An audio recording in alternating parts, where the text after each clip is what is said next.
Tratado de Paz, Amizade e Comércio entre Portugal e o Japão, assinado em 1860, marca o reatamento das relações entre os dois países, após mais de 200 anos de isolamento do Japão em relação ao exterior.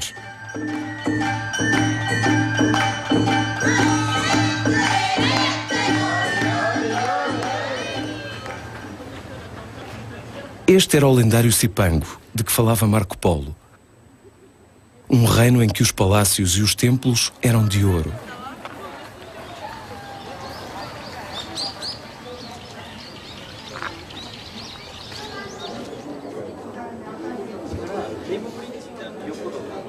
Mas o Japão, cujo contraste entre a tradição e a modernidade é visível a todo momento, continua um país misterioso e fascinante, com uma carga de misticismo que ainda faz parte da vida de todos os dias.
A cerca de 2 horas de barco de Kagoshima, a sudoeste do Japão, encontra-se a ilha de Tanegashima.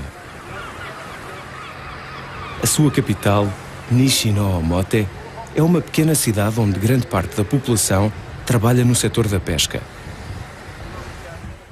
Hoje em dia, Tanegashima é mais conhecida por aí se situar o Centro Espacial do Japão.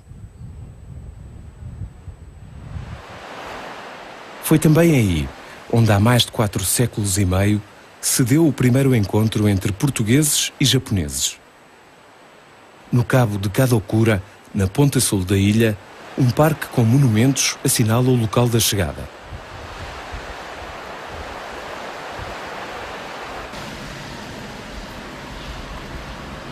Num museu em forma de nau, somos surpreendidos com a reconstituição desse primeiro encontro. Em 1543, após uma grande tormenta, deram à costa desta ilha os primeiros ocidentais. Fernão Mendes Pinto, na sua peregrinação, afirma ter sido um desses portugueses aí chegados.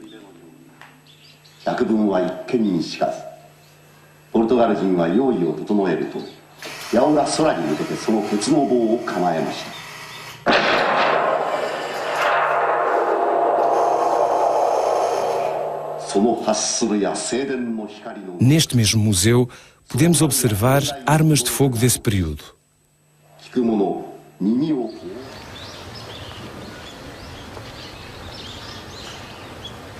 São os portugueses quem introduz no Japão as armas de fogo.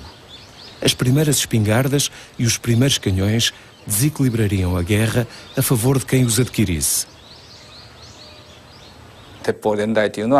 種子島イコール鉄砲連隊と、その中で一つの秘話として鍛冶屋さんが鉄砲を作るのにどうしてもネジが分からなかったと、作れなかったということで、どうしても教えてもらいたいと、いうことをポルトガルの人に話をするうちに若狭姫という姫を、ポルトガルの人に、お嫁さんに行ってもらって、その交換としてネジの技術を教わったという話も伝わっております。そういう意味では大変悲しい話ということですけれども、逆にこれが私どもの鉄砲伝来の大きな物語として今までも伝え聞いて大切にしております。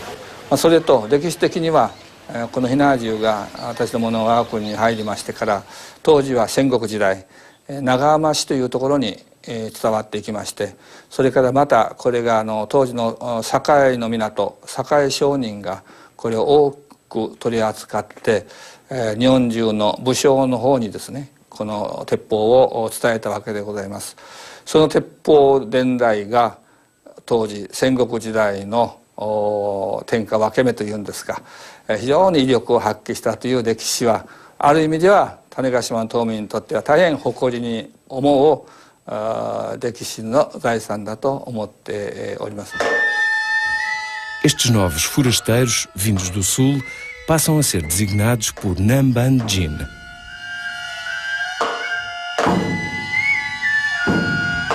Embora no início os japoneses suspeitassem dos modos ocidentais, vieram com o relacionamento a adotar tecnologias e práticas culturais desses visitantes. Armas de fogo, indumentária, tabaco, gastronomia e vocábulos. Os biombos Namban constituem os exemplos mais representativos na revelação dessa época. No convés dos navios ou a percorrer as povoações, observamos os portugueses através do olhar dos artistas japoneses. Os seus modos espantavam os locais. O mesmo sucedia com os portugueses, fascinados por aquele mundo desconhecido e com tão estranhos hábitos.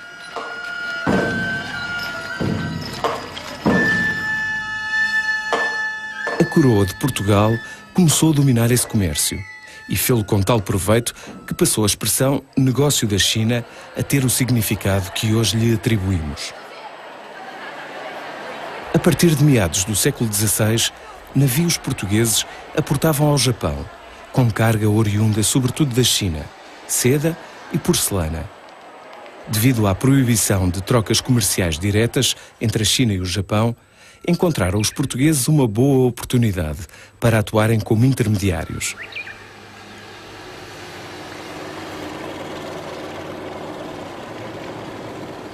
Próximo da cidade de Nagasaki, na pequena vila de Kuchinotsu, uma singular figura recorda os primeiros tempos da presença dos portugueses. Bem-vindos à vila de Kuchinotsu. O meu nome é Tristão Vaz da Veiga. Sou o capitão Mor. O rei de Portugal concedeu-me o direito de viajar ao Japão 2 vezes. Em 1565, atravessando o Oceano Índico, cheguei a esta bela vila de Kuchinotsu para fins comerciais.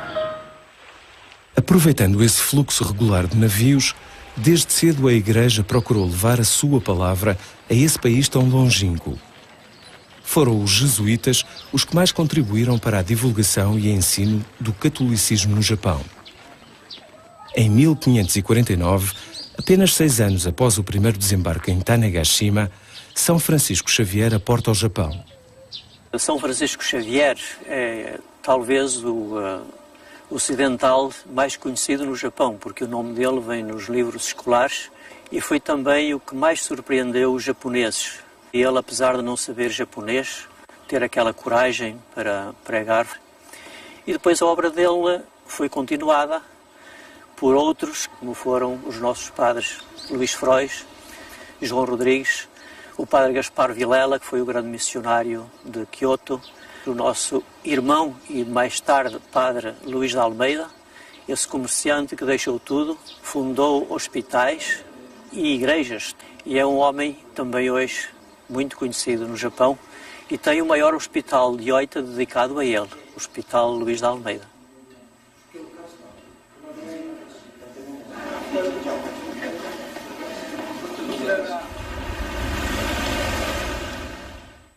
São Francisco Xavier, ao escrever ao rei de Portugal e também aos jesuítas que estavam na Europa, ele, mais do que uma vez, diz nós, os portugueses. Ele não só se considerava português, porque era um português de coração, como também era um homem universal que se dava bem com todas as pessoas e como lidava sobretudo com os portugueses, tinha um grande amor também por todos nós. São Francisco Xavier é uma referência incontornável no Japão. Por todo o país podemos encontrar monumentos em sua memória. Foi em Kagoshima, cidade dominada pelo imponente vulcão Sakurajima, que São Francisco Xavier desembarcou. Na catedral que lhe é consagrada, encontra-se uma relíquia deste santo.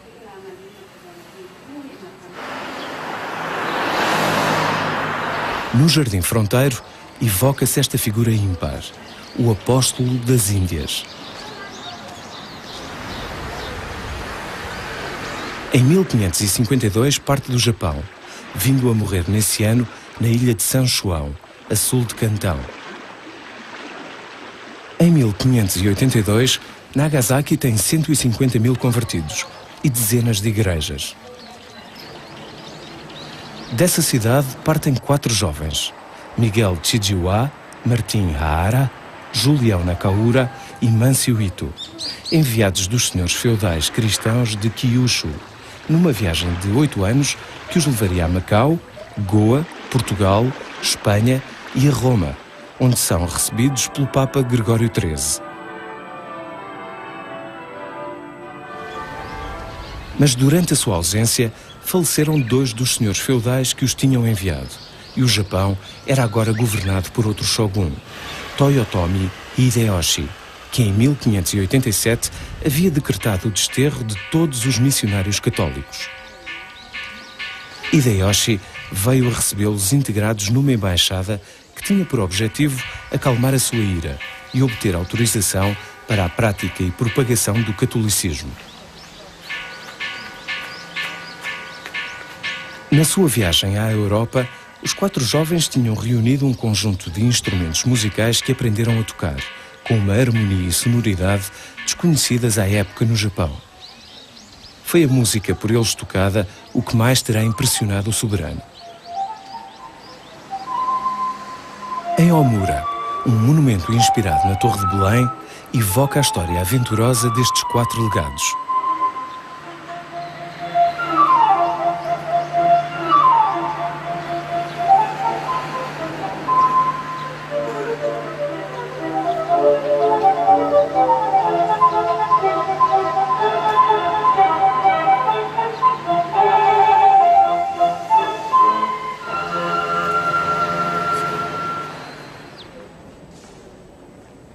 Dada a crescente influência dos jesuítas não ser do agrado do poder, padres ocidentais e japoneses então convertidos ao catolicismo foram perseguidos e martirizados. Em 1597, 26 católicos foram crucificados numa colina junto à cidade de Nagasaki, onde mais tarde outros 55 cristãos são também martirizados. Para perpetuar a memória desses tempos de intolerância religiosa, foi erigido no local um monumento de homenagem à canonização desses mártires. Aí encontramos um museu que detém um importante espólio sobre a história do catolicismo no Japão.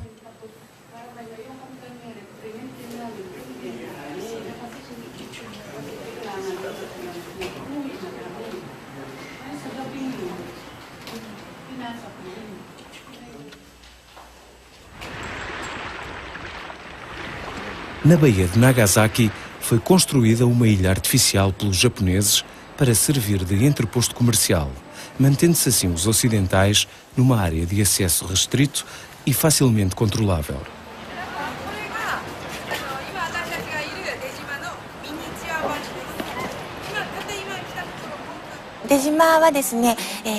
江戸幕府がポルトガル人を入居するために作らせた人工の島になります。幕府は貿易を行いながらもキリスト教の禁教をしたいという気持ちがありまして、そのために長崎の25名の町人がですね、お金を出し合ってこの島を作りました。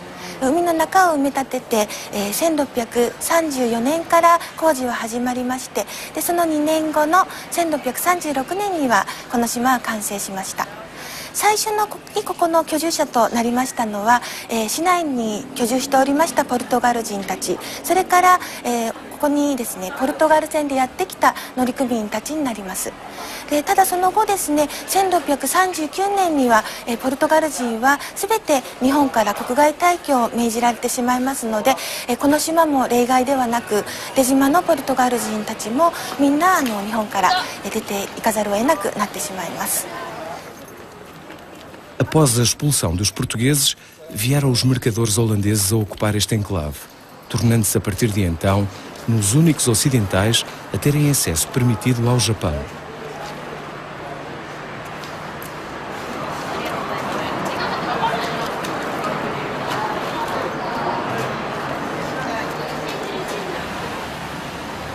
Próximo deste local, encontramos um testemunho de que a cultura portuguesa se manteve, não apenas no vocabulário do cotidiano, mas também através da gastronomia. O cassitera, tão do agrado dos japoneses, mais não é do que o nosso pão de ló.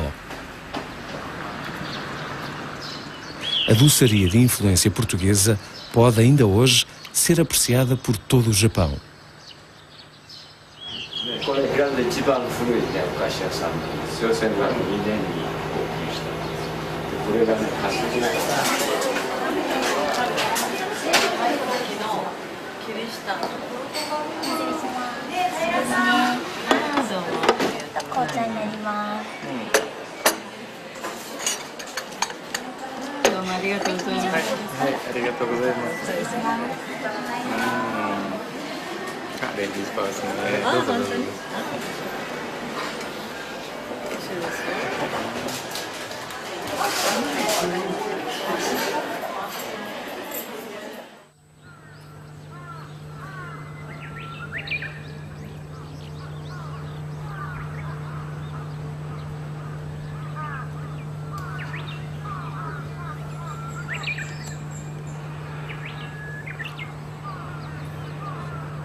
O Japão fechou-se sobre si próprio, tornando-se praticamente inacessível ao exterior.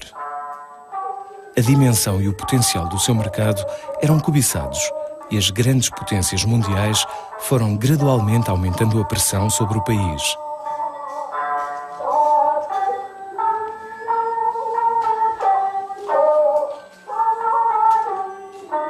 Em 1853, o comodoro americano Matthew Perry, à frente de uma frota de guerra, impõe ao Japão a abertura dos seus portos.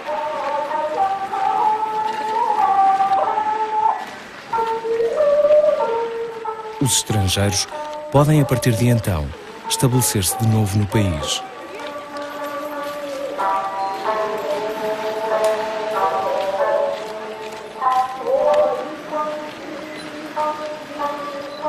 Gradualmente, a intolerância religiosa é ultrapassada e o catolicismo volta a ser permitido, embora sem o fulgor de outrora. Durante mais de 200 anos, nós fechamos nossos portos para o exterior, mas no século XIX, nós reabrimos para os países ocidentais. E em Portugal fica o sexto país com que nós reabrimos com a assinatura de primeiro tratado entre dois países. Com isso, nossa história entrou numa nova etapa.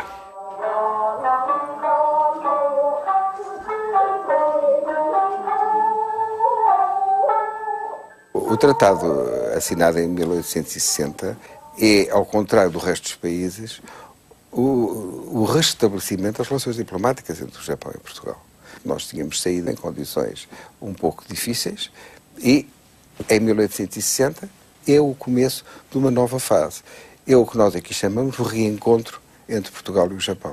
Nos primeiros anos foi um contacto ténue. O primeiro embaixador foi o governador de Macau, que aqui se deslocou mais tarde, em 1873, o Visconde de São Januário, e que se encontrou com o imperador da época. E é curioso ouvir as descrições do Japão que encontraram. Nada tem a ver com o Japão de hoje em dia. Era um país ainda no começo do desenvolvimento, que tinha aberto ao Ocidente, mas que estava em franco processo de assimilação da cultura ocidental, da tecnologia ocidental. Reinava então em Portugal Dom Luís I, que aqui vemos num retrato pertencente à coleção imperial, exemplo demonstrativo do interesse no conhecimento do Ocidente por parte do imperador Meiji, figura central no processo de modernização do Japão.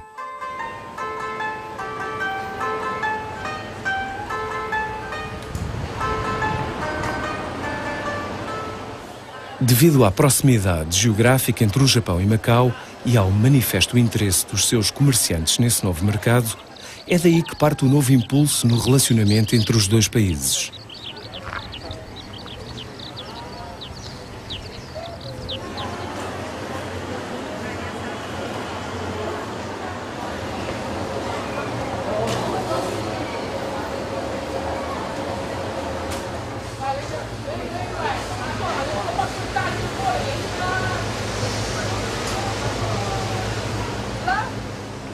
My great-grandfather, who was born in Macau, studied in India, went to Shanghai, and came to Nagasaki in 1872. So it was only like 12 years after the opening of the doors. He was, working for that Nagasaki Press. The Mr. Braga was the name, I think, And he was the, publishing this newspaper. Quite a lot of people, came from Macau to Japan, and mostly, they came to Kobe. Nagasaki is very few. Some people, arrived in Yokohama. They came down to that, Shizuoka for tea business. And one Jesus family used to work for the, this exporting these green teas and so forth. When we came to the Kobe, I heard from a lot of, these old Portuguese, they were helped by my grandfather. And that's how I know that, he was quite famous in Nagasaki. Kobe, no centro-sul do Japão, de acordo com o tratado então assinado, era um dos portos abertos à circulação de mercadorias. Hoje em dia, é um dos maiores portos do país e grande dinamizador da economia da região de Kansai, com cerca de 18 milhões de habitantes. É para Kobe que, em 1898, vem Venceslau de Moraes, para ocupar o cargo de cônsul de Portugal. O interesse de Moraes pelo Japão já era antigo. Em Macau, escrevera o Dai Nippon. Já aí, ele fala das coisas que sempre o encantariam no país. A paisagem,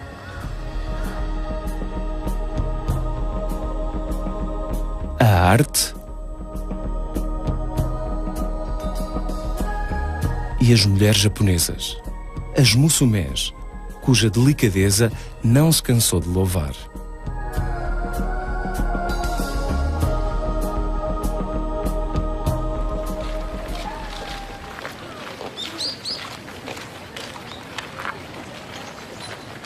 São dele estas palavras. Estou num país delicioso, o Japão. Era aqui que eu desejaria passar o resto da minha vida, à sombra destas árvores que não têm parceiras no mundo. Torrão abençoado por Deus, cheio de flores, de sorriso. Terra feita para o espírito cansado da vida poder ainda purificar-se.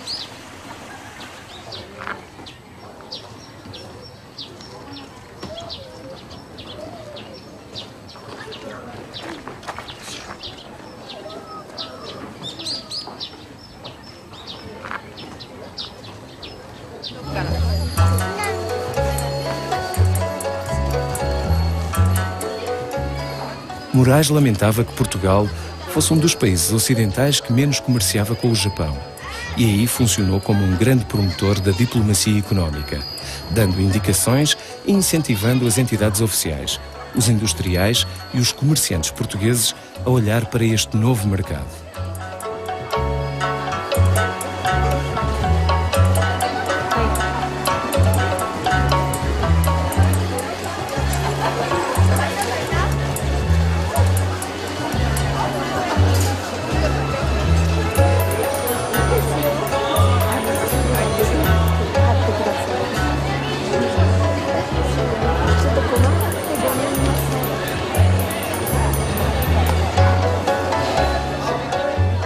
Os apelos do Moraes para o estabelecimento de relações mais fortes com o Japão caiu em saco roto. Nessa altura, o mercado japonês estava a emergir e ele, com toda a clareza, propunha um forte relacionamento com o Japão como possível e futura potência regional. Na Exposição Industrial de Osaka de 1903, Moraes tudo fez para tentar que os portugueses aproveitassem a oportunidade, tendo conseguido que fossem expostos no pequeno pavilhão de Portugal os produtos nacionais mais representativos: cortiça, conservas e vinho.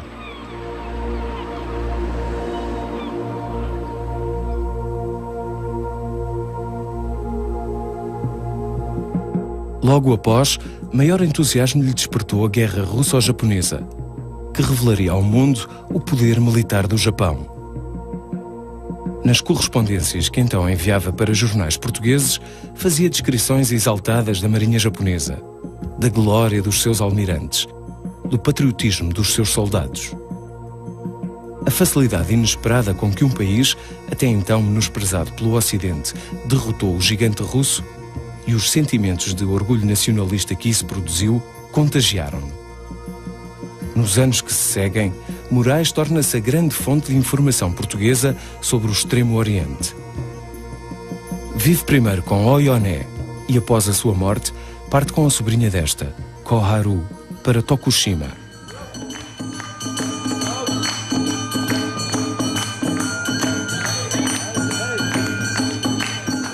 É aí que escreve o Bom Odori, em Tokushima. Moraes vive até à sua morte, em 1929, como um verdadeiro japonês, abandonando os modos ocidentais. Hoje é recordado e reconhecido pelos japoneses que, junto ao Museu Moraes, lhe erigiram um monumento no alto do Monte Bizan, de onde se domina a cidade de Tokushima e a sua baía.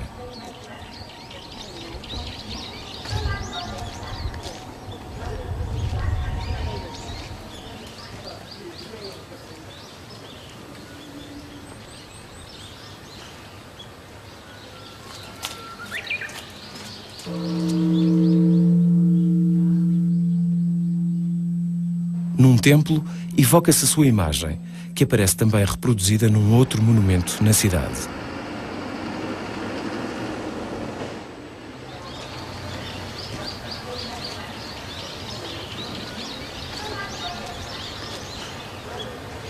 Esquecido em Portugal, é reconhecido anos mais tarde, através da ação do então embaixador em Tóquio, Armando Martins Janeira, outro grande admirador do Japão, que deu assim um contributo essencial para a divulgação da sua singular obra literária e epistolar.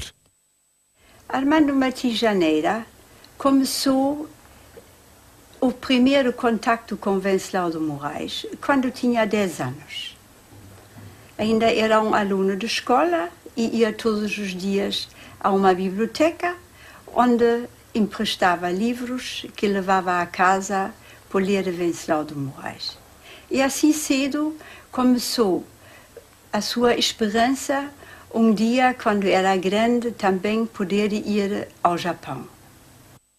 Martins Janeira, que morre em 1988, abriu uma nova página no relacionamento de Portugal com o Japão, sendo o seu nome e a sua obra recordados elogiosamente nesse país.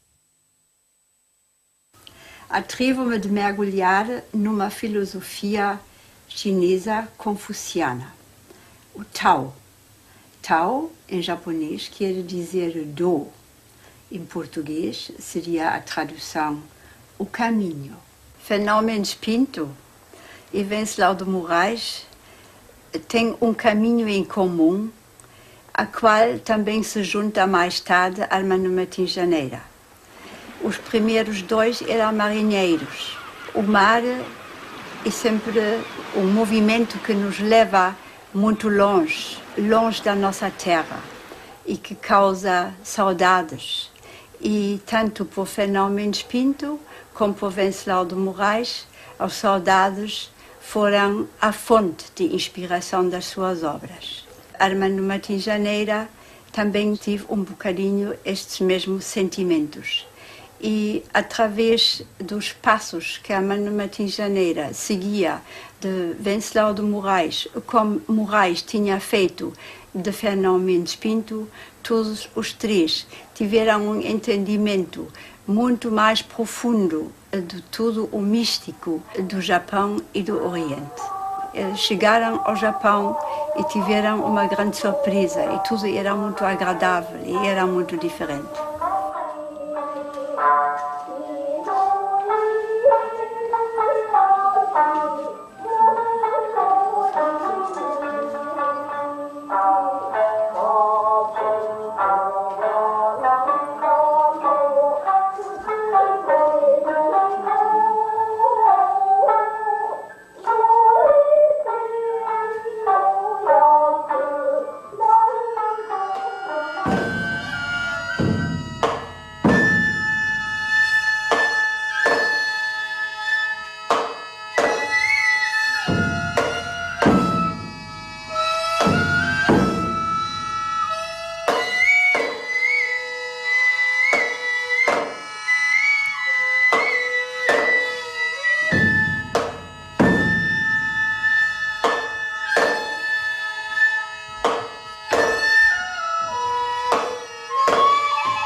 A mobilidade, a comunicação instantânea, as novas tecnologias e a facilidade de acesso à informação que caracteriza o tempo presente vêm potenciar o relacionamento entre pessoas e culturas.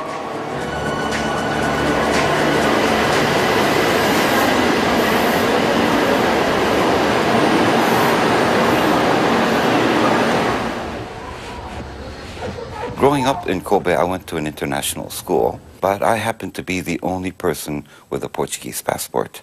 I knew nothing about Portugal because most of the Portuguese that lived in Kobe or the Osaka area were like third, fourth generation, like me, and nobody really looked Portuguese. It wasn't until maybe the Expo 70 that there was a Portuguese pavilion and there were many events that happened. You know, the first time that I actually saw true Portuguese. And that really shows that, you know, how few Portuguese has ever really visited Japan. O relativo desconhecimento de parte a parte reflete-se no baixo volume de trocas comerciais entre os dois países.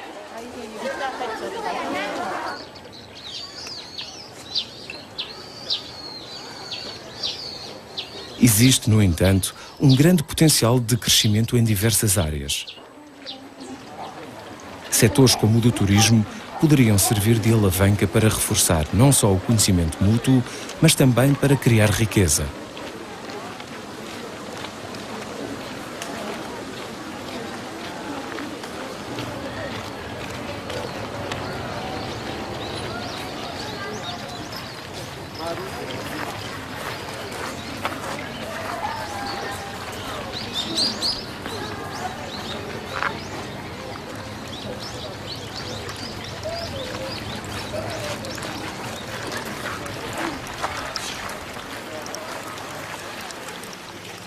além do setor de turismo, eu entendo que o setor de energia é um setor bem promissor para a intensificação de cooperação entre os dois países. Já está acontecendo alguma coisa, porque graças à política do governo português para dar ênfase de produção de energia renovável, junto com o interesse do setor privado do Japão para fazer investimento. Essa parte da Europa, onde nós podemos aproveitar o sol, por exemplo. Aqui em Portugal tem a maior instalação de energia solar em Moura, e aí uma companhia japonesa participa. Um terço do capital daquela instalação é do Japão. Outra cooperação que está começando agora é de escala bem maior, porque se trata de introdução de carro elétrico no mercado europeu. A partir do ano que vem, vai ser expandido para outros países europeus. Junto com isso, vai ser construída uma fábrica de bateria no subúrbio de Aveiro, que vai produzir 60 mil unidades de baterias. Portugal pode aproveitar a tecnologia que o Japão tem.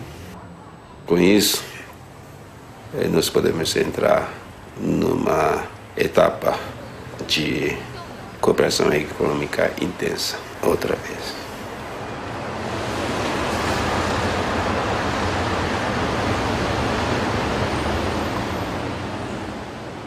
Há muito investimento japonês em Portugal, há interesses portugueses aqui, as trocas comerciais têm vindo a aumentar, mas não tanto como desejavam. E penso que o momento em que celebramos este tratado é o momento ideal para chamar a atenção do Japão em Portugal e para o interesse em colocarmos aqui os nossos produtos, os tradicionais e os de vanguarda também. I feel that there is a big potential of growth. Cork is still important, like construction material.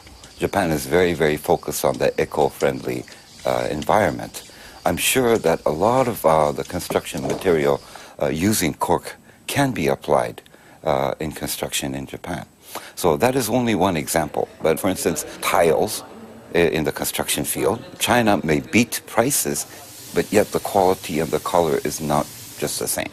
And so I think that Japan would be interested in purchasing these types of merchandises. On the retail level, I'm sure that a lot of the jewelry or things like that can be very appealing. The port wine is very well known, but very few people still know about the regular wine, which is so good, and compared to like France or Italy or Germany, there's very little from Portugal.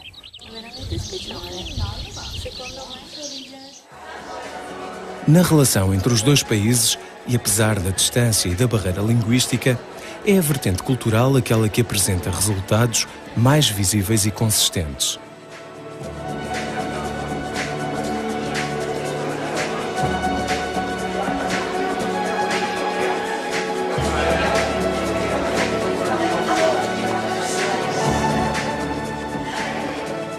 Quando se fala das relações culturais, não se pode deixar de mencionar a importância que a língua portuguesa tem no Japão.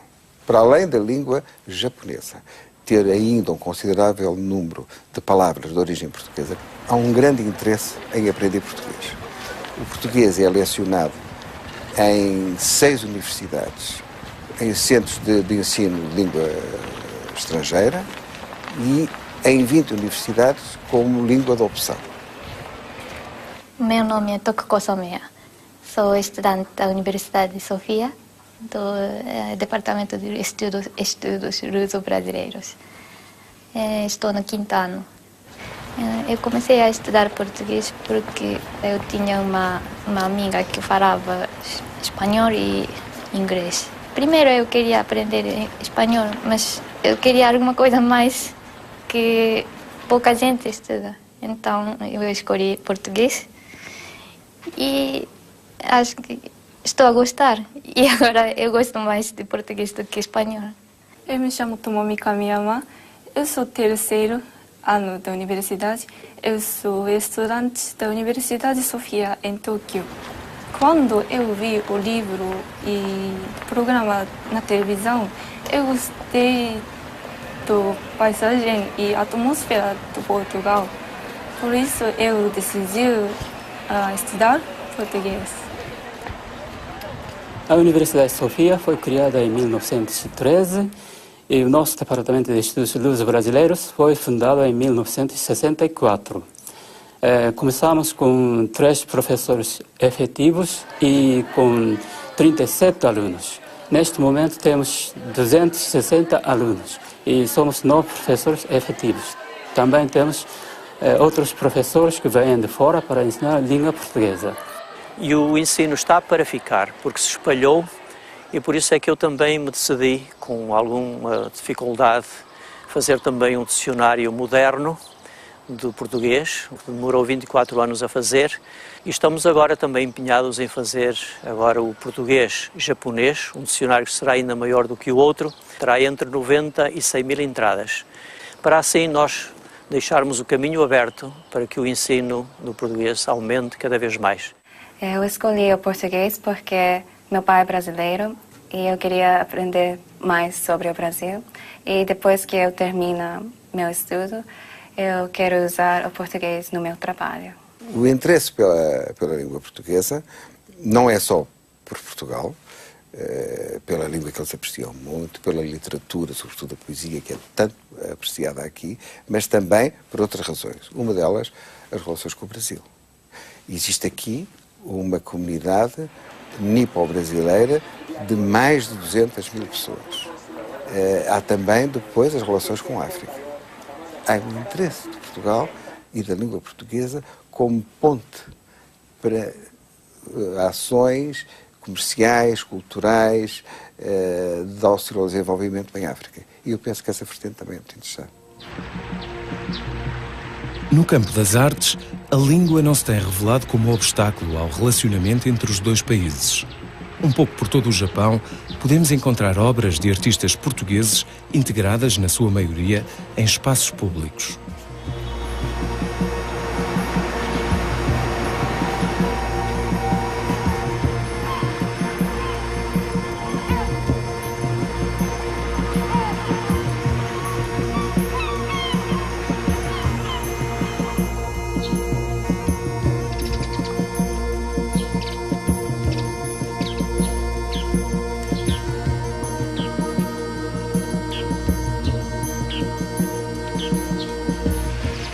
Este projeto da Saikai surgiu pelo facto de eu ter participado numa exposição de azulejaria de painéis.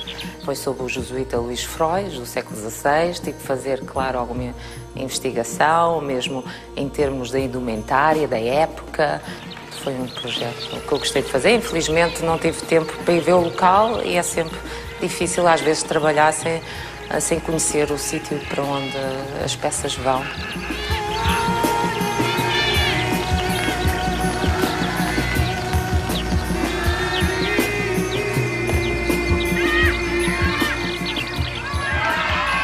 O artista português com maior projeção no Japão é José de Guimarães. Obras suas, como estas esculturas na zona de Daikaniyama, em Tóquio, vêm animar e dar cor àquele bairro residencial.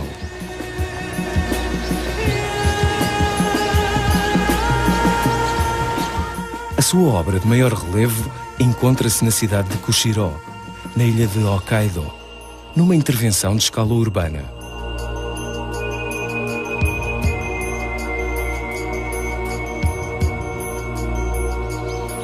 A arte e o desporto convergem noutro seu projeto, próximo de Tóquio. O projeto de Kashima resultou da requalificação de vários estádios para o Campeonato Mundial de Futebol de 2002. É sempre curioso que nestas reabilitações eles chamem sempre um artista para integrar aí obras de arte. Desenhei uma série de bandeiras que iam sendo substituídas conforme a estação do ano. Realizei também uma série de pequenos sinais oriundos do emblema do clube e finalmente desenhei figuras em alumínio que depois serviram de encosto de bancos que foram espalhados à volta do estádio, que adquirem uma qualidade artística que não teriam se fossem desenhadas simplesmente numa atitude funcional.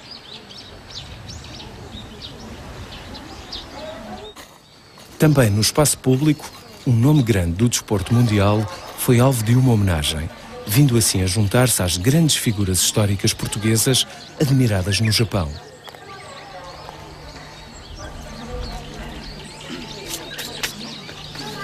Em 1990 fui visitar a cidade de Omura e surgiu a ideia de fazer-me uma homenagem, e a maneira de me homenagear era fazer um parque de raiz. É um parque pequeno, mas em que as pessoas se sentem bem, sentem-se felizes, e eu com isso fico muito feliz também. Acho que há uma ligação muito grande entre Portugal e Japão-Portugal. É um povo super organizado, utilizam muito a palavra gambaté, tanto no desporto como no dia-a-dia, que é força, coragem, não desistam. E eu aprendi isso realmente com os japoneses, com aquela vontade de lutar, de vencer e de estar sempre pronto para enfrentar o que há de vir. O Japão é um país especial, é um país diferente. Os japoneses são pessoas com uma grande sensibilidade, para os quais a natureza é, digamos, a mãe de tudo. As famílias japonesas vão todas em conjunto para os jardins, passeiam-se junto aos rios, à natureza, fazem festas. É a festa da primavera, é a festa do inverno, é a festa do verão. Para eles estes acontecimentos são importantes.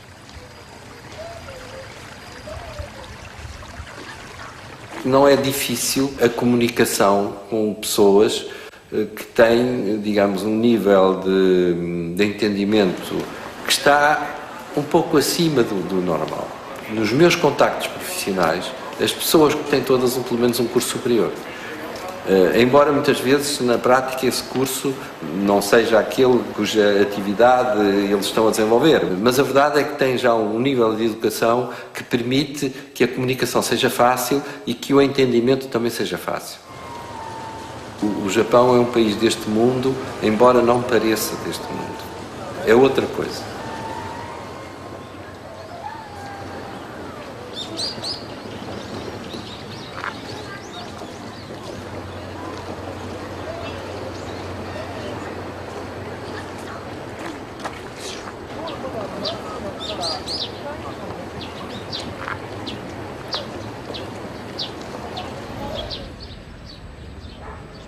Em Lisboa, um pintor japonês é o testemunho de que hoje, tal como ontem, persiste a admiração e o fascínio entre Portugal e o Japão. 私が描く絵の中で 75%、80% ぐらいまでいきますか、プリンシペレアルで絵を描くことが多いです。理由はやっぱりセドロ、大きな木、200年、樹齢200年、あの木を描くのが大好きです。キヨスクを入れて、大きな木、それとこんな中心地にとても田舎に入ったような雰囲気の公園が気に入ってます。プリンシペレアルはとても良い公園。私がとっても気に入っている言葉が一つあります。オージュエトゥドゥ、日本語で言うと今日がすべてという言葉が大好きです。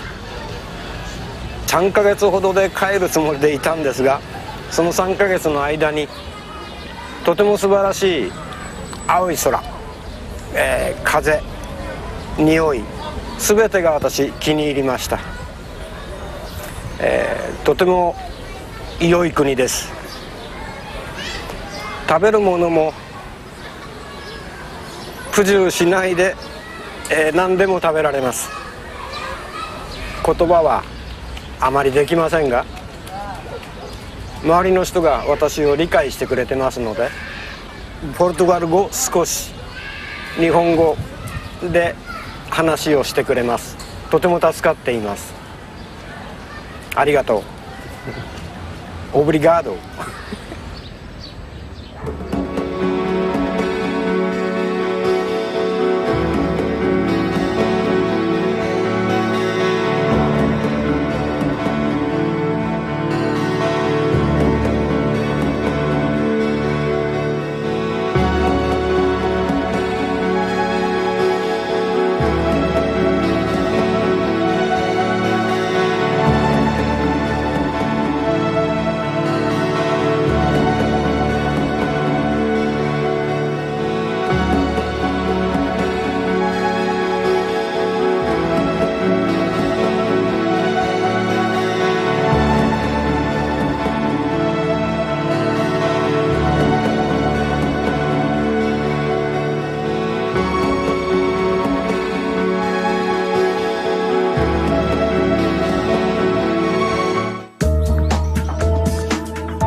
mundiais foram gradualmente aumentando a pressão sobre o país.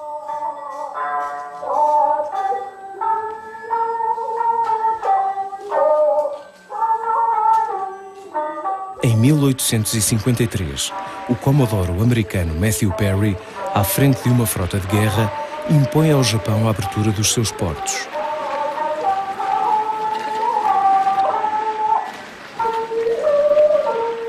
Os estrangeiros podem, a partir de então, estabelecer-se de novo no país.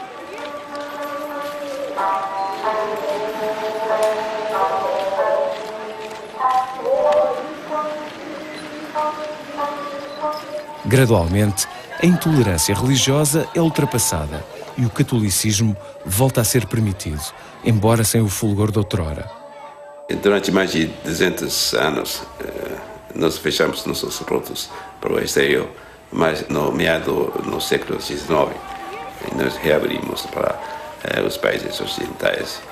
E em Portugal fica o sexto país com que nós reabrimos, com a assinatura de primeiro tratado entre dois países.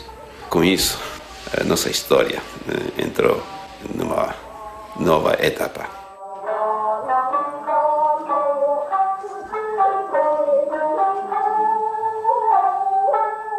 O tratado assinado em 1860 é, ao contrário do resto dos países, o restabelecimento das relações diplomáticas entre o Japão e Portugal. Nós tínhamos saído em condições um pouco difíceis e, em 1860, é o começo de uma nova fase. É o que nós aqui chamamos de reencontro entre Portugal e o Japão. Nos primeiros anos foi um contacto ténue. O primeiro embaixador foi o governador de Macau, que aqui se deslocou mais tarde, em 1873, o Visconde de São Januário, e que se encontrou com o imperador da época. E é curioso ouvir as descrições do Japão que encontrava. Nada tem a ver com o Japão de hoje em dia. Era um país ainda no começo do desenvolvimento, que tinha aberto ao Ocidente, mas que estava em franco processo de assimilação da cultura ocidental, da tecnologia ocidental. Reinava então em Portugal Dom Luís I, que aqui vemos num retrato pertencente à coleção imperial, exemplo demonstrativo do interesse no conhecimento do Ocidente por parte do imperador Meiji, figura central no processo de modernização do Japão.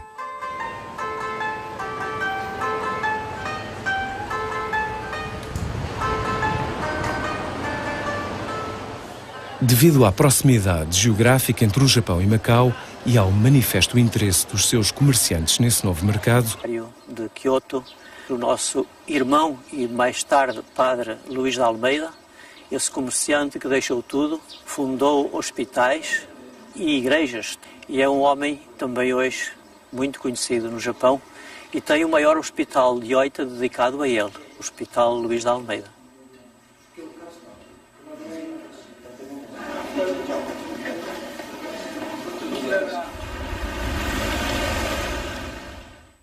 São Francisco Xavier, ao escrever ao rei de Portugal e também aos jesuítas que estavam na Europa, ele mais do que uma vez diz, nós os portugueses.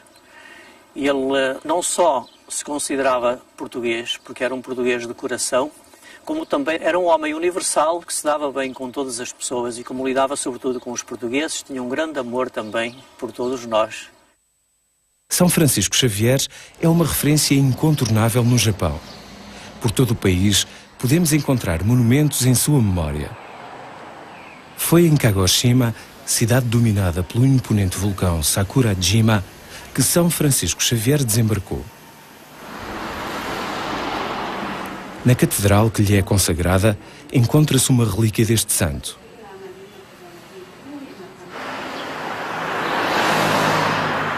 No Jardim Fronteiro, evoca-se esta figura ímpar, o apóstolo das Índias. Em 1552 parte do Japão, vindo a morrer nesse ano na ilha de São João, a sul de Cantão.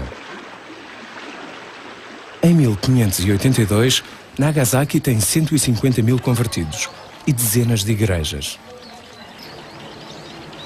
Dessa cidade partem 4 jovens, Miguel Chijiwa, Martin Hara, Julião Nakaura e Mancio Ito, enviados dos senhores feudais cristãos de Kyushu, numa viagem de 8 anos que os levaria a Macau, Goa, Portugal, Espanha e a Roma, onde são recebidos pelo Papa Gregório XIII. Mas durante a sua ausência, faleceram 2 dos senhores feudais que os tinham enviado, e o Japão era agora governado por outro shogun, Toyotomi Hideyoshi, que em 1587 havia decretado o desterro de todos os missionários católicos. Hideyoshi veio a recebê-los integrados numa embaixada que tinha por objetivo acalmar a sua ira e obter autorização para a prática e propagação do catolicismo. Na sua viagem à Europa, os 4 jovens tinham reunido um conjunto de instrumentos musicais que aprenderam a tocar, como legados.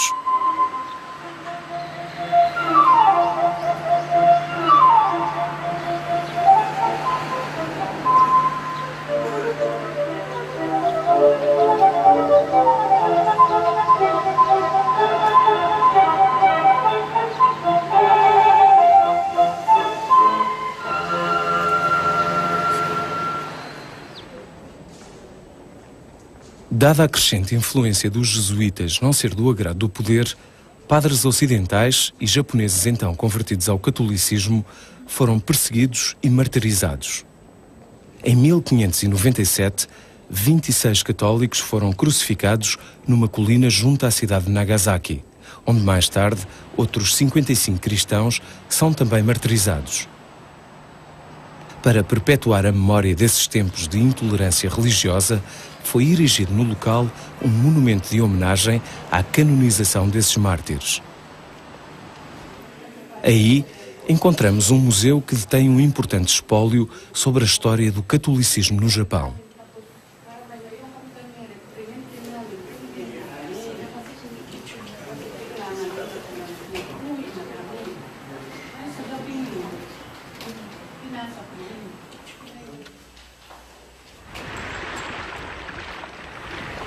Na Baía de Nagasaki foi construída uma ilha artificial pelos japoneses para servir de entreposto comercial, mantendo-se assim os ocidentais numa área de acesso restrito e facilmente controlável.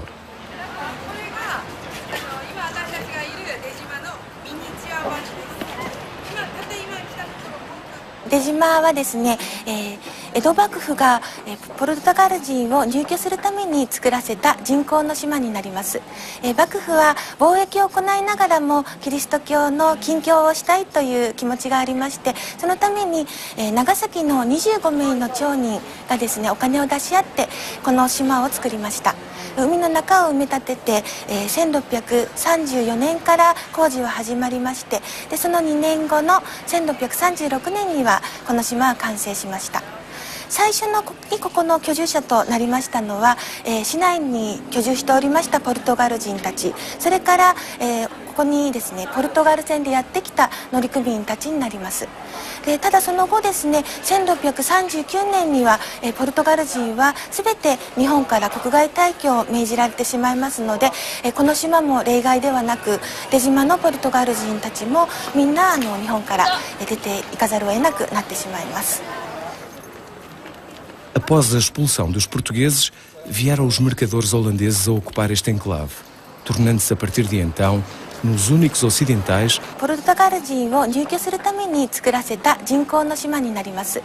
幕府は貿易を行いながらもキリスト教の禁教をしたいという気持ちがありまして、そのために長崎の25名の町人がですねお金を出し合ってこの島を作りました。海の中を埋め立てて、1634年から工事は始まりまして、でその2年後の1636年にはこの島は完成しました。最初にここの居住者となりましたのは、市内に居住しておりましたポルトガル人たち、それから、ここにですねポルトガル船でやってきた乗組員たちになります。でただその後ですね1639年には、ポルトガル人は全て日本から国外退去を命じられてしまいますので、この島も例外ではなく出島のポルトガル人たちもみんな日本から出ていかざるを得なくなってしまいます。Após a expulsão dos portugueses, vieram os mercadores holandeses a ocupar este enclave, tornando-se a partir de então nos únicos ocidentais a terem acesso permitido ao Japão.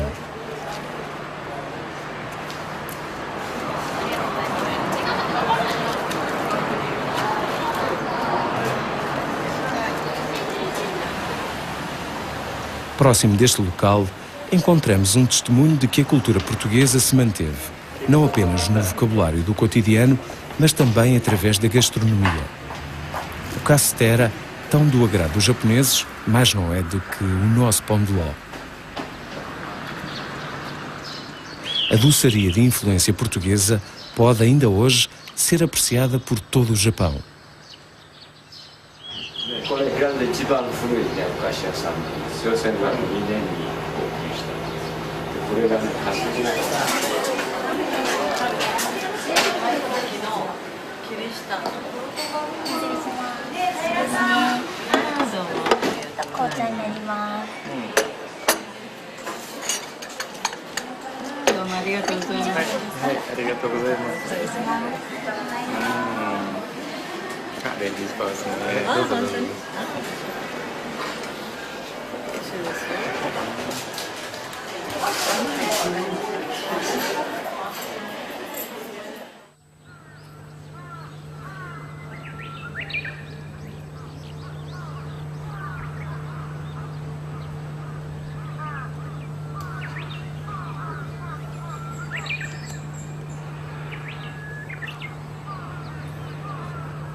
O Japão fechou-se sobre si próprio, tornando-se praticamente inacessível ao exterior. A dimensão e o potencial do seu mercado eram cobiçados. Um setor bem promissor para a intensificação de cooperação entre os dois países. Já está acontecendo alguma coisa, porque graças à política do governo português para dar ênfase de produção de energia renovável, junto com o interesse do setor privado do Japão para fazer investimento. Essa parte da Europa, onde nós podemos aproveitar o sol, por exemplo. Aqui em Portugal tem a maior instalação de energia solar em Moura, e aí uma companhia japonesa participa. Um terço do capital daquela instalação é do Japão.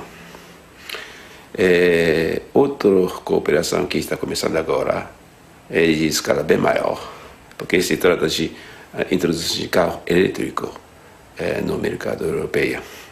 A partir do ano que vem, vai ser expandido para outros países europeus.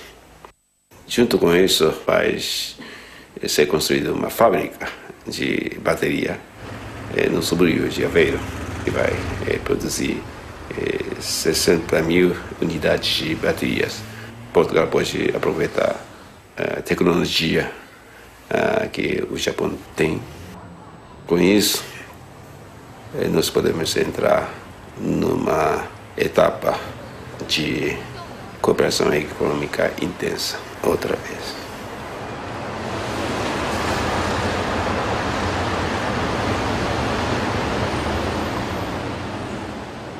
Há muito investimento japonês em Portugal, há interesses portugueses aqui, as trocas comerciais têm vindo a aumentar, mas não tanto como desejavam. E penso que o momento em que celebramos este tratado é o momento ideal para chamar a atenção do Japão em Portugal e para o interesse em colocarmos aqui os nossos produtos, os tradicionais e os de vanguarda também. I feel that there is a big potential of growth. Cork is still important, like construction material. Japan is very, very focused on the eco-friendly environment. I'm sure that a lot of the construction material using cork can be applied in construction in Japan. So that is only one example. But for instance, tiles in the construction field, China may beat prices, but yet the quality and the color is not just the same. And so I think that Japan would be interested in purchasing these types of merchandises. On the retail level, I'm sure that a lot of the jewelry or things like that can be very appealing. The port wine is very well known, but very few people still know about the regular wine, which is so... Presença dos portugueses. Bem-vindos à vila de Kuchinotsu. O meu nome é Tristão Vaz da Veiga. Sou o capitão Mor. O rei de Portugal concedeu-me o direito de viajar ao Japão 2 vezes. Em 1565, atravessando o Oceano Índico, cheguei a esta bela vila de Kuchinotsu para fins comerciais. Aproveitando esse fluxo regular de navios, desde cedo a Igreja procurou levar a sua palavra a esse país tão longínquo. Foram os jesuítas os que mais contribuíram para a divulgação e ensino do catolicismo no Japão. Em 1549, apenas 6 anos após o primeiro desembarque em Tanegashima, São Francisco Xavier aporta ao Japão. São Francisco Xavier é talvez o ocidental mais conhecido no Japão, porque o nome dele vem nos livros escolares e foi também o que mais surpreendeu os japoneses. Ele, apesar de não saber japonês, ter aquela coragem para pregar. E depois a obra dele foi continuada por outros, como foram os nossos padres Luís Frois, João Rodrigues, o padre Gaspar Vilela, que foi o grande missionário de Kyoto, o nosso irmão e mais tarde padre Luís de Almeida, esse comerciante que deixou tudo, fundou hospitais e igrejas. E é um homem também hoje muito conhecido no Japão e tem o maior hospital de Oita dedicado a ele, o Hospital Luís de Almeida.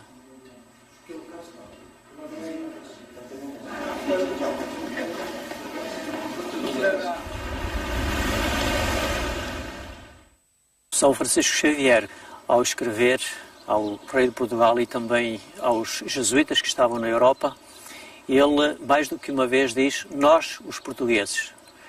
Ele não só se considerava português, porque era um português de coração, como também era um homem universal que se dava bem com todas as pessoas e como lidava sobretudo com os portugueses, tinha um grande amor também por todos nós. São Francisco Xavier é uma referência incontornável no Japão. Por todo o país, podemos encontrar monumentos em sua memória. Foi em Kagoshima, cidade dominada pelo imponente vulcão Sakurajima, que São Francisco Xavier desembarcou. Na catedral que lhe é consagrada, encontra-se uma relíquia deste santo.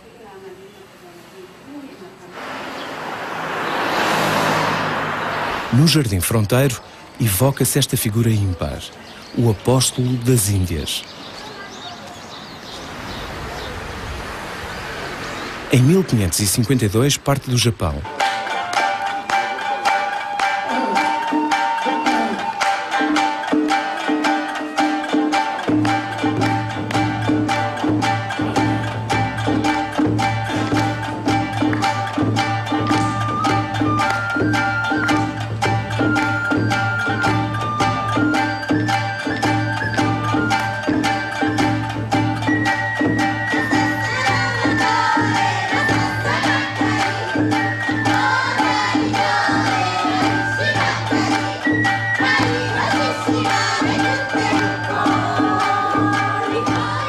O Tratado de Paz, Amizade e Comércio entre Portugal e o Japão, assinado em 1860, marca o reatamento das relações entre os dois países, após mais de 200 anos de isolamento do Japão em relação ao exterior.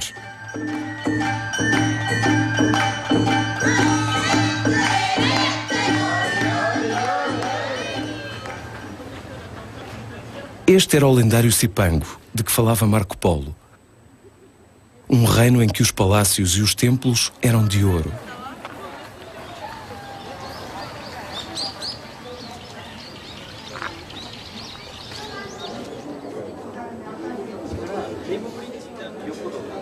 Mas o Japão, cujo contraste entre a tradição e a modernidade é visível a todo momento, continua um país misterioso e fascinante, com uma carga de misticismo que ainda faz parte da vida de todos os dias.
Gaspar Vilela, que foi o grande missionário de Kyoto, o nosso irmão e mais tarde padre Luís de Almeida, esse comerciante que deixou tudo, fundou hospitais e igrejas, e é um homem também hoje muito conhecido no Japão, e tem o maior hospital de Oita dedicado a ele, o Hospital Luís de Almeida.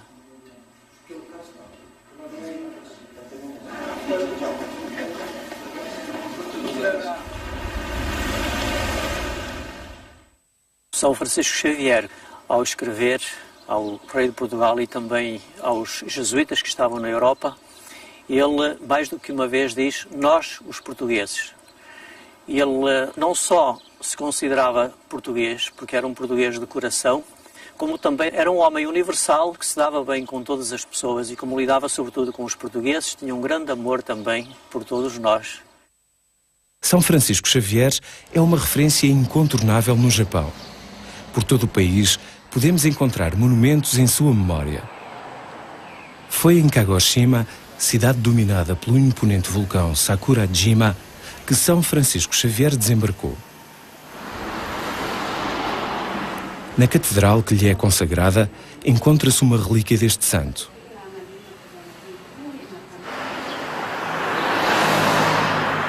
No Jardim Fronteiro, evoca-se esta figura ímpar, o Apóstolo das Índias. Em 1552 parte do Japão, vindo a morrer nesse ano na ilha de São João, a sul de Cantão. Em 1582, Nagasaki tem 150 mil convertidos e dezenas de igrejas.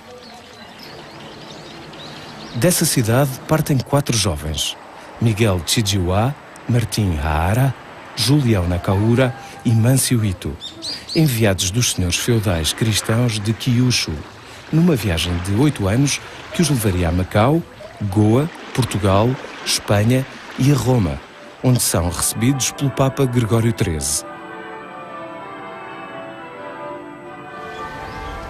Mas durante a sua ausência, faleceram 2 dos senhores feudais que os tinham enviado, e o Japão era agora governado por outro shogun, Toyotomi Hideyoshi, que em 1587 havia decretado o desterro de todos os missionários católicos. Hideyoshi veio a recebê-los integrados numa embaixada que tinha por objetivo acalmar a sua ira e obter autorização para a prática e propagação do catolicismo. Na sua viagem à Europa, os 4 jovens tinham reunido um conjunto de instrumentos musicais. Não é difícil a comunicação com pessoas que têm, digamos, um nível de entendimento que está um pouco acima do normal. Nos meus contactos profissionais, as pessoas que têm todas pelo menos um curso superior. Embora muitas vezes na prática esse curso não seja aquele cuja atividade eles estão a desenvolver, mas a verdade é que tem já um nível de educação que permite que a comunicação seja fácil e que o entendimento também seja fácil. O Japão é um país deste mundo, embora não pareça deste mundo. É outra coisa.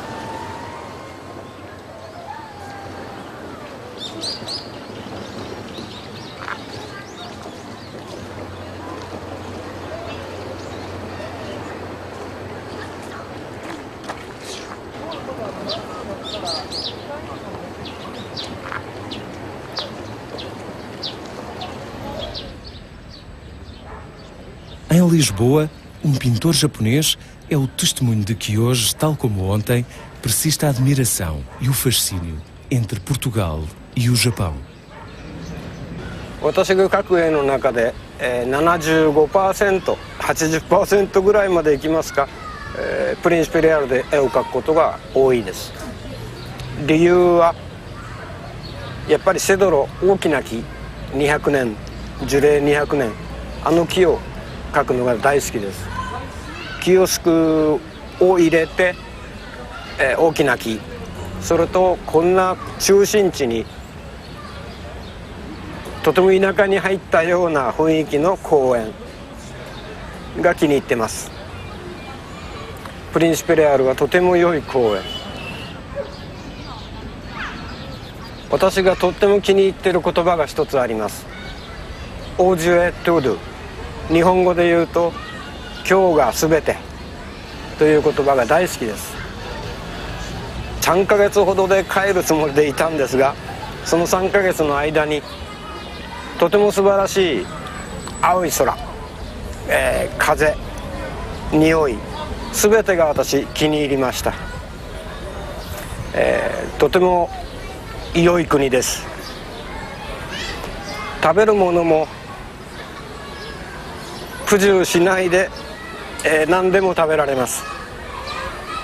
言葉はあまりできませんが、周りの人が私を理解してくれてますので、ポルトガル語少し、日本語で話をしてくれます。とても助かっています。ありがとう。オブリガード。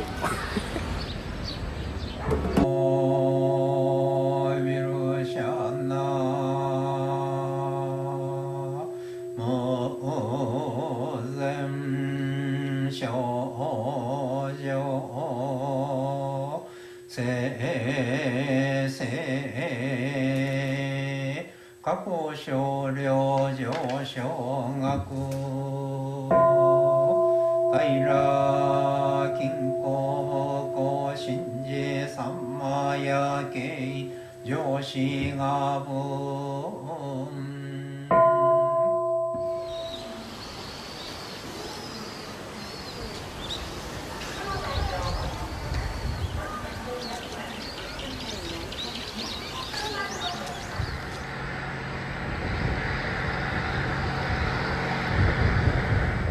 A cerca de 2 horas de barco de Kagoshima, a sudoeste do Japão, encontra-se a ilha de Tanegashima. A sua capital, Nishi-no-Omote, é uma pequena cidade onde grande parte da população trabalha no setor da pesca. Hoje em dia, Tanegashima é mais conhecida por aí se situar o Centro Espacial do Japão.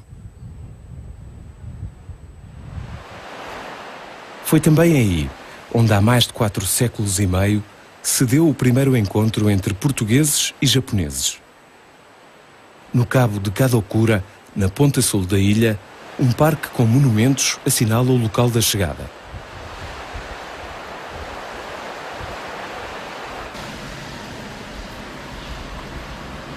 Num museu em forma de nau, somos surpreendidos com a reconstituição desse primeiro encontro. Em 1543, após uma grande tormenta, deram à costa desta ilha os primeiros ocidentais. Fernão Mendes Pinto, na sua peregrinação, afirma ter sido um desses portugueses aí chegados.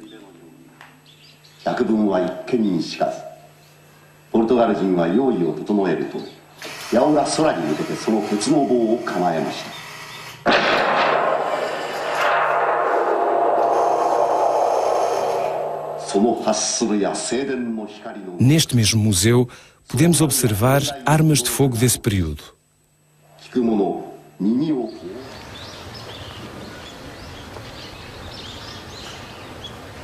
São os portugueses quem introduz no Japão as armas de fogo. As primeiras espingardas e os primeiros canhões desequilibrariam a guerra a favor de quem os adquirisse. 鉄砲連隊というのは種子島イコール鉄砲連隊と、その中で一つの秘話として鍛冶屋さんが鉄砲を作るのに aumentando a pressão sobre o país.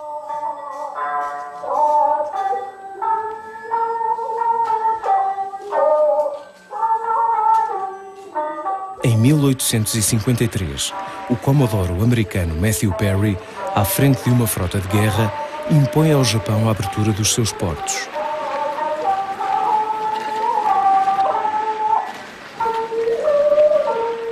Os estrangeiros podem, a partir de então, estabelecer-se de novo no país.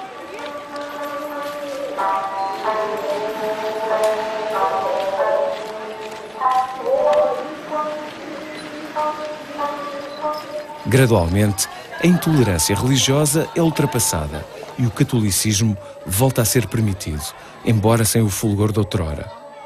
Durante mais de 200 anos, nós fechamos nossos portos para o exterior, mas no meado no século XIX, nós reabrimos para os países ocidentais.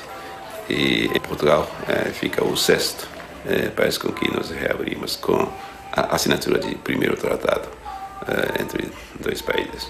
Com isso, nossa história entrou numa nova etapa.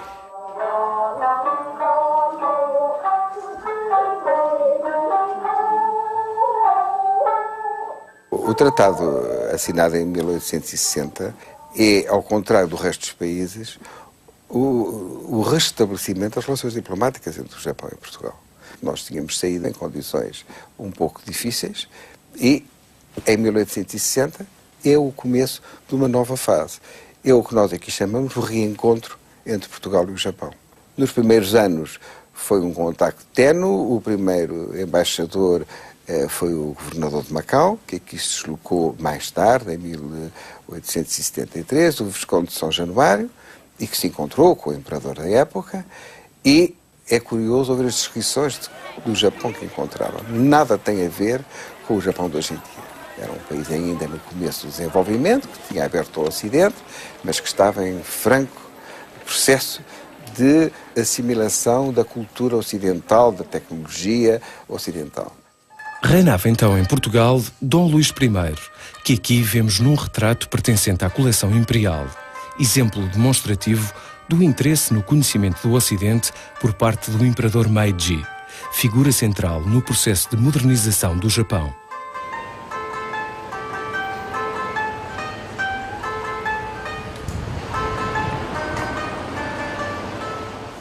Devido à proximidade geográfica entre o Japão e Macau e ao manifesto interesse dos seus comerciantes nesse novo mercado, é daí que parte o novo impulso no Japão.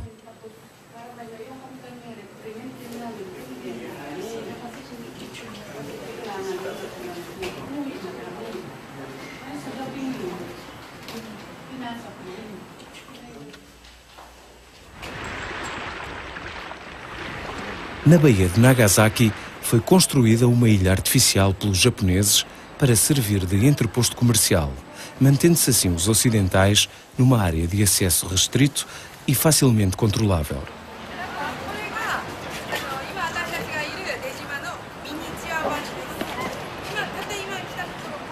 出島はですね、江戸幕府がポルトガル人を入居するために作らせた人工の島になります。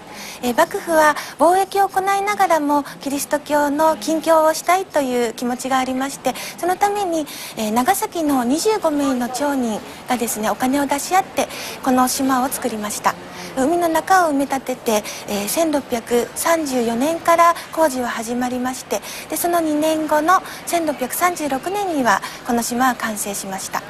最初にここの居住者となりましたのは、市内に居住しておりましたポルトガル人たち、それから、ここにですねポルトガル船でやってきた乗組員たちになります。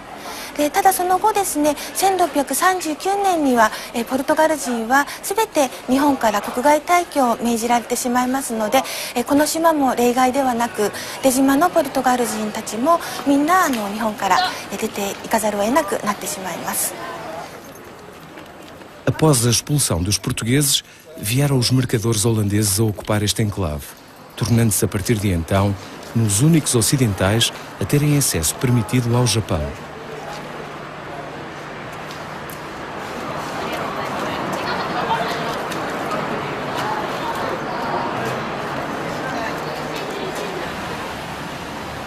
Próximo deste local, encontramos um testemunho de que a cultura portuguesa se manteve, não apenas no vocabulário do cotidiano, mas também através da gastronomia. O cassitera, tão do agrado dos japoneses, mais não é do que o nosso pão de ló.